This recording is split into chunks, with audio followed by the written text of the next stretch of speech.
महायुतीला कुणबी सेनेनं पाठिंबा दिल्याचं विश्वनाथ पाटील यांनी जाहीर केलंय। नारायण राणेंच्या प्रचारासाठी कुणबी सेना मैदानात उतरणार असं विश्वनाथ पाटील म्हणाले।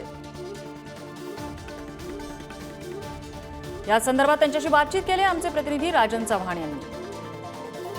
साहेब, एकंदरीत बघायला गेलं तर आपण या ठिकाणी महायुतीला पाठिंबा दिलाय, काय एकंदरीत?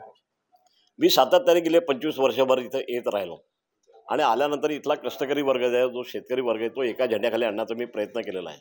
इथल्या प्रश्नांचा मी अभ्यास केला। त्या अभ्यासामध्ये मला असं दिसलं की इथल्या जमिनी नावावर नाहीत, लोकांच्या घराखालची जमीन देखील नावावर नाही त्यांच्या। त्याचबरोबर बेरोजगारी इतकी आहे, शेती परवडत नाही आणि त्याच्यामुळे ह्यातून काहीतरी मार्ग निघाला पाहिजे आणि तो मार्ग जर काढायचा असेल तर खऱ्या अर्थाने सत्तेच्या बरोबर राहिलं पाहिजे।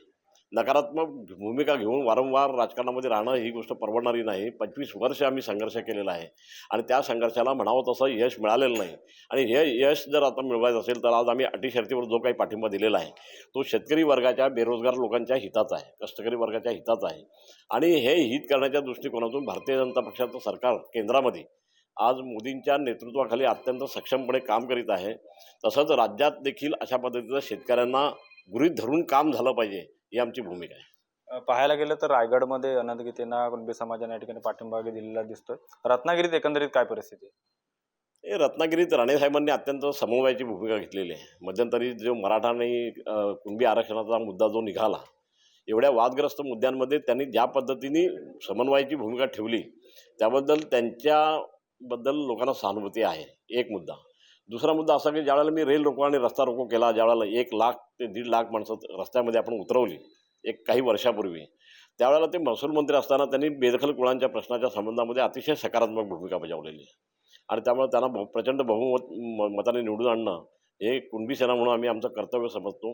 एक घटक पक्ष म्हणून आम्ही त्यांना मदत करण्यासाठी गाव पातळीवर देखील, तालुका पातळीवर, विभाग पातळीवर, जिल्हा परिषद पातळीवर, सर्व प्रकारच्या पातळ्यांवर आम्ही त्यांना मदत करणार। पाहायला गेलं तर आपण म्हणताय की अटी आणि शर्तीच्या जोरावर आपण या ठिकाणी महायुतीला पाठिंबा देत आहे, पण नाही जर अटी आणि शर्ती मान्य झाल्या तर काय आगामी भूमिका काय? पुढे विधानसभा आहेत ना, निवडणुका पुढे विधानसभाच्या निवडणुका आहेत, त्यावेळेला आपण योग्य तो विचार करू। लोकांना खरं म्हणजे आता मी एक डेअरिंग करतो या विषयामध्ये की भारतीय जनता पक्षाला पाठिंबा द्या असं मी म्हटलंय। खरं म्हणजे भारतीय जनता पक्षाचं फार इथे काय फार मोठी पालामुळं नाही पसरलेली, परंतु भारतीय जनता पक्षाचं सरकार आज केंद्रामध्ये आणि राज्यामध्ये आहे आणि ते सरकार आहे।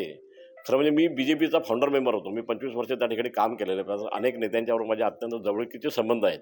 आज जे सत्तेमध्ये आहेत, मोठ्या पदांवर आहेत, मी माझा संबंध म्हणजे जे वजन आहे ते वजन मी समाजासाठी ह्या विषयात वापरणार आणि मला खात्री आहे का ते निश्चितपणे त्याच्यातून काहीतरी आउटपुट निघेल।